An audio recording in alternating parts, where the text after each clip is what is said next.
राधे राधे, जय श्री राम दोस्तों। राधे राधे, जय श्री राम फ्रेंड्स। तो स्वागत है हमारा यूट्यूब चैनल वी कैव एंटरटेनमेंट में। तो आज हम रिएक्ट करने जा रहे हैं सीएम योगी की वीडियो के ऊपर। देखते हैं क्या है इस वीडियो में, और आप भी कमेंट करिएगा। थोड़े ना ही आपके कमेंट आ रहे हैं, ना ही ज़्यादा लाइक आ रहे हैं, और थोड़ा सब्सक्राइबर भी गेन करें जरा। ज़्यादा हम अच्छी वीडियो नहीं बनाते हैं ना, इसलिए एक्सपीरियंस हो जाएगा तो अच्छी भी हो जाएंगी वीडियो। चलिए शुरू करते हैं वीडियो।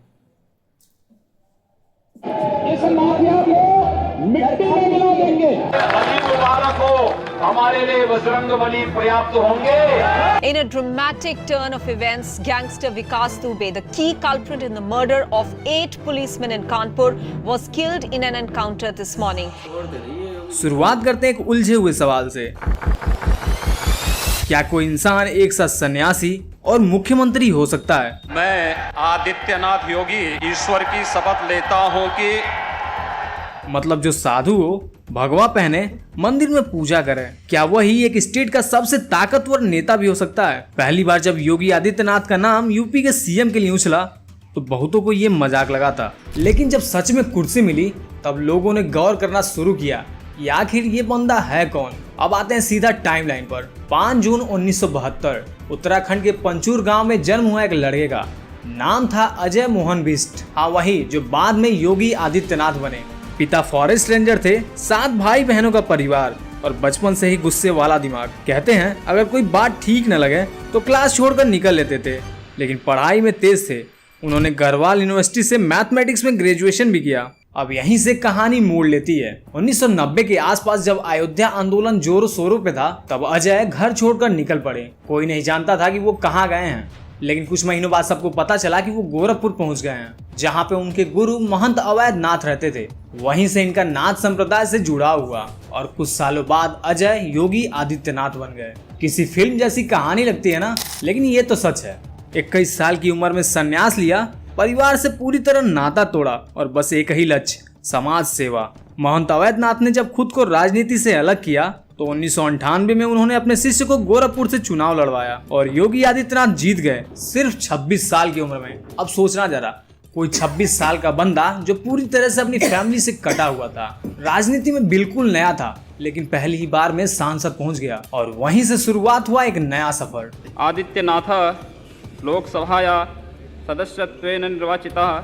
न पार्टी लाइन की परवाह, न बड़े नेताओं से डर। अगर कोई बात खटकती तो सीधा विरोध करते थे, चाहे वो बीजेपी के ही कैंडिडेट क्यों ना हो। और यहीं से बनी हिंदू युवा वाहिनी, एक ऐसा संगठन जो उनके लिए लोगों से सीधा जुड़ाव बनने का जरिया बन गया। लेकिन इसी संगठन पर कई बार हिंसा फैलाने के आरोप भी लगे। विरोधियों ने कहा कि इसने पूर्वांचल में डर का माहौल बनाया है। खुद पार्टी को डर था कि कहीं ये ग्रुप अनकंट्रोल न हो जाए, लेकिन योगी इससे पीछे न हटे। उनका कहना था कि जहां पुलिस नहीं पहुंच पाती, वहां हिंदू युवाओं का खड़ा होना बिल्कुल जरूरी है। इसी बयान ने उनके इमेज को और भी ज्यादा फायर ब्रांड बना दिया। किसी ने पूछा नहीं था, लेकिन लोगों ने खुद ही समझ लिया ये बंदा सीधा खेलता है। अब बीजेपी के बड़े बड़े नेता गोरखपुर आके खुद योगी जी से मिलते हैं। अटल बिहारी वाजपेयी से लेकर राजनाथ तक सब जानते थे कि ये बंदा खुद का एक अलग पावर सेंटर बना चुका है, और यही बात पार्टी को टेंशन भी देती थी और बेनिफिट भी। 2007 में जब बीजेपी ने उनका टिकट काटने की कोशिश की तो पूरे गोरखपुर में बवाल मच गया। हिंदू युवा वाहिनी के वर्कर सड़कों पर उतर आए थे। पार्टी को आखिरकार पीछे हटना पड़ा और वहीं से ये बात साफ हो गया कि योगी आदित्यनाथ किसी के मोहताज नहीं है। 2014 में जब वो अपने गुरु के उत्तराधिकारी बने और गोरखनाथ मठ के हेड घोषित हुए, तब तक वो सिर्फ नेता नहीं, आध्यात्मिक अथॉरिटी भी बन चुके थे। मतलब उनके पास अब राजनीति और धर्म दोनों की ताकत थी, और शायद यही कॉकटेल था जिसने उन्हें यूपी पॉलिटिक्स का सबसे डेंजरस खिलाड़ी बना दिया। अब सवाल ये था कि बीजेपी उन्हें ओपनली सपोर्ट क्यों नहीं कर रही थी। कुछ कहते हैं कि योगी का एग्रेसिव हिंदुत्व पार्टी की सॉफ्ट इमेज को डैमेज कर सकता था, लेकिन ग्राउंड रियलिटी ये थी कि योगी जी के पास खुद का अपना वोट बैंक था, खास करके पूर्वांचल में। 2017 में जब यूपी में बीजेपी को पूर्ण बहुमत मिली तो सीएम कैंडिडेट के लिए बहुत से लोगों का नाम रेस में था, और योगी जी का नाम उस लिस्ट में नजर भी नहीं आ रहा था। राजनाथ सिंह, मनोज सिन्हा, दिनेश शर्मा, ये सारे के सारे नाम सीएम की रेस में थे, लेकिन फाइनल में योगी आदित्यनाथ का नाम अनाउंस हुआ। और उसी दिन मीडिया में अफवाहें उड़ गई। आरएसएस का दबाव था, अमित शाह का दबाव था। मोदी नहीं चाहते थे कि योगी आदित्यनाथ सीएम बने, लेकिन जब उन्होंने सीएम पद संभाला तो सबको शॉक दिया। पहले ही दिन अवैध बूचड़खानों पर बैन, एंटी रोमियो स्क्वाड, गुटखा पान बैन और 100 घंटे काम करने की अफसरों को शपथ। ये बात तो साफ थी कि ये बंदा कुछ अलग ही पेज से खेल रहा है। सीएम बनते ही उन्होंने 36 मंत्रालय खुद के पास रखे। किसी को शक नहीं रहा कि वो एकदम कंट्रोल फ्रीक हैं। लेकिन इसी कंट्रोल की वजह से 87 लाख किसानों का कर्जा माफ हो पाया बिना किसी प्रेस कॉन्फ्रेंस, सीधे एक्शन मोड में। अब यहाँ से उनका बुलडोजर अवतार शुरू होता है। बड़ी खबर रामपुर से है, जहां अवैध निर्माण पर बुलडोजर एक्शन लिया गया। आप घर पर होंगे लेकिन बुलडोजर ना छुट्टी पर है ना घर पर है। माफियाओं पर सीधा वार, घरों पर बुलडोजर चलना और मीडिया में नया नाम बुलडोजर बाबा। ये बिल्कुल डराने वाली इमेज थी, लेकिन जनता को पसंद आ गई। अब डर लगता है गुंडों को। ऐसे पोस्टर तक लगने लगे थे। उनकी मीडिया से तो बिल्कुल ही नहीं बनती। कई बार तो वो प्रेस वालों को भी डांट चुके हैं। सवाल पूछो, जजमेंट मत दो। कोई और नेता होता तो मफल कर देता, लेकिन योगी जी सीधे बोलते हैं, चाहे सवाल कड़वा हो या जवाब। मुस्लिम कम्युनिटी को लेकर भी उनका स्टैंड हमेशा सवालों में रहा। उनके पुराने भाषण वायरल होते रहते हैं, जैसे अगर एक हिंदू मारा गया तो वाला बयान। कुछ केस सुप्रीम कोर्ट तक पहुंचे लेकिन बंद हो गए, और वो कभी सफाई देने वाले मूड में दिखे भी नहीं। अली और बजरंग बली वाला बयान सुनने में कैजुअल था, लेकिन उसका असर बहुत ही गहरा गया। अली मुबारक हो, हमारे लिए बजरंग बली पर्याप्त होंगे। इस एक लाइन ने उनकी आइडेंटिटी पॉलिटिक्स को और मजबूत किया। उसने कहा योगी पोलराइजेशन कर रहे हैं, बाकी बोले कि कम से कम खुलकर बोलते तो हैं। पार्टी में उनके खिलाफ हमेशा एक साइलेंट टेंशन रही है, खासकर दिल्ली वाले नेता उन्हें थोड़ा ट्रबल मेकर मानते हैं, लेकिन उनके पास जो बेस है वो उन्हें अछूता बनाता है। बीजेपी उन्हें इग्नोर नहीं कर सकती और कंट्रोल भी नहीं कर सकती। लखनऊ में कई अफसर ऐसे हैं जो योगी जी की वर्किंग स्टाइल से परेशान रहते हैं, क्योंकि वो घुमा फिरा कर बातें नहीं करते हैं। कोई काम नहीं हुआ तो माइक उठाकर बोल देते हैं, अगर काम नहीं कर सकते तो इस्तीफा दे दो। ये टोन ब्यूरोक्रेट्स के लिए नया था। 2022 के चुनाव में जब दोबारा भारी जीत मिली तो सबसे ज्यादा जलन पार्टी के अंदर से शुरू हुई। कई बीजेपी विधायक कैमरे के पीछे बोलते पाए गए कि अब ये बंदा अनस्टॉपेबल होते जा रहा है, और यही बात शायद योगी जी को और भी फ्यूल देती है। कई रिपोर्ट्स में तो ये कहा गया कि वो मोदी के बाद बीजेपी का अगला बड़ा चेहरा बनना चाहते हैं, लेकिन उन्होंने कभी खुलकर एम्बिशन शो नहीं किया।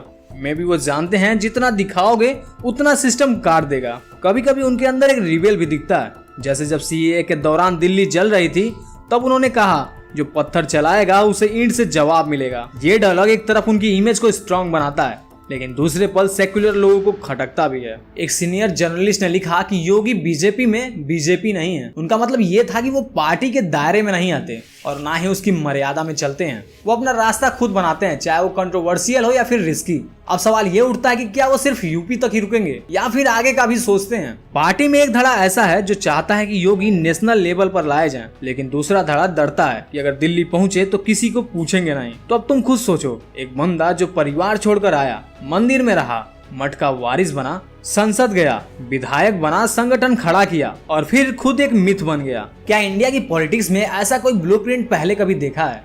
और अब आता है सबसे बड़ा ट्विस्ट, राम मंदिर। अयोध्या में डिकेड से चल रहे विवाद का सलूशन जब आया तो योगी सबसे आगे दिखे। सुप्रीम कोर्ट के फैसले से पहले ही उन्होंने अयोध्या में दीपोत्सव शुरू कराया।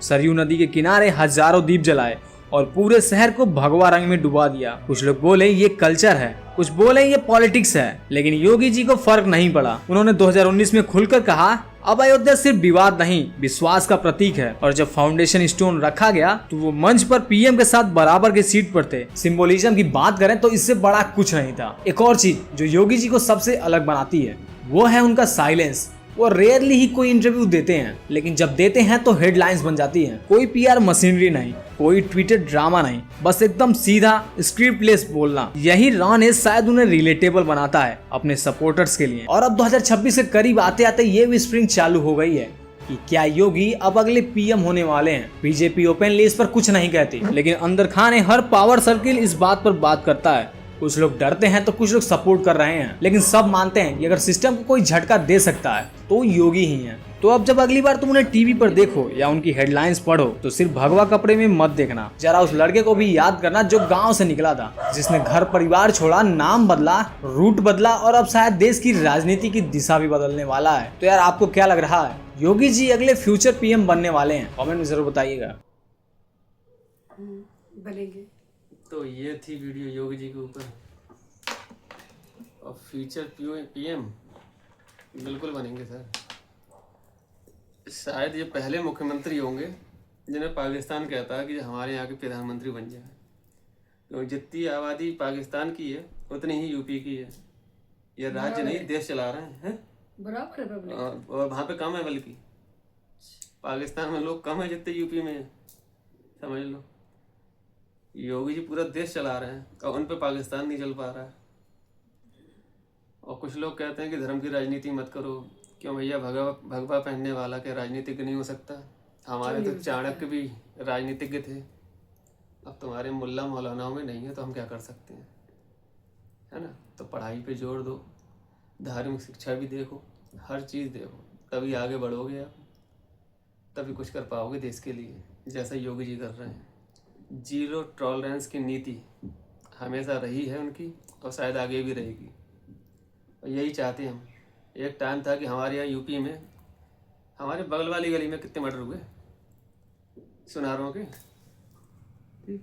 अब कोई करके दिखाते।